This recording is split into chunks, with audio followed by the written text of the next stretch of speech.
Şu vaxtlarda toy bolsa 3 gün buladı. Birinci günü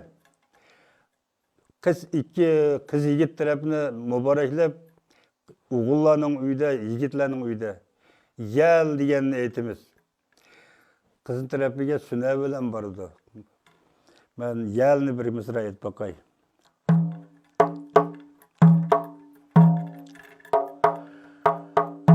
Hayyoli rahi, hayyoli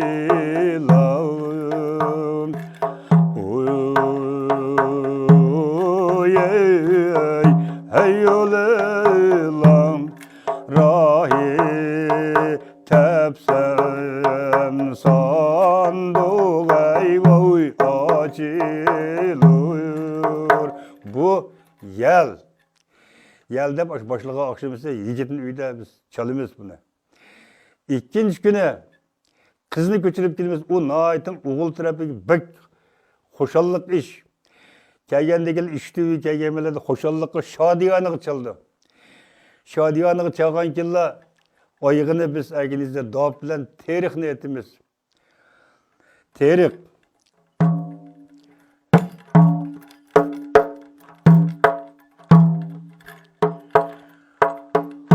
Ay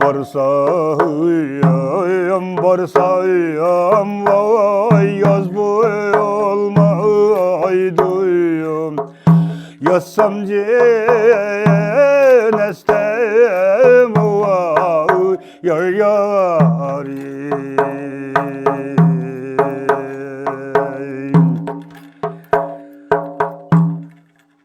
Bu tarihning başlanışı. Bu tarih 13 ahang bilan bir akşamni olib nima to'y kelgan qizlarni qarishib aytildigan naqsha. Bu tarih. Endi 3. kuni biz qizni ko'chirib akab oldik. Qoro deb birimiz var. O qoroga qiz tarafning atisi keldi.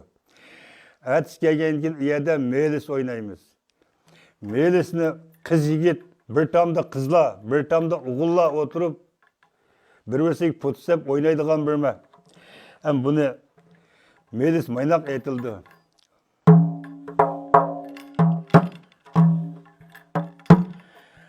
Yar bilen oynayım dep sundim ilim oynazuy kulum yare mesten yar ayare.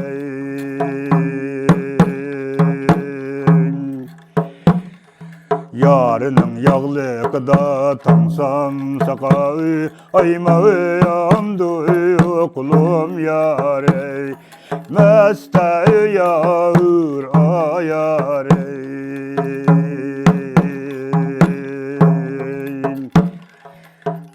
Bu melis oynaydığı melis nakşısı. Bu munayet nurgu ahanglar bilen ahırlaşıdı. Bunu birki oynayımız. Şular geçe oynasak qoroq yetkildi. Şunun bilan 3. gün ularni qarışab etib to'yni tugitdi.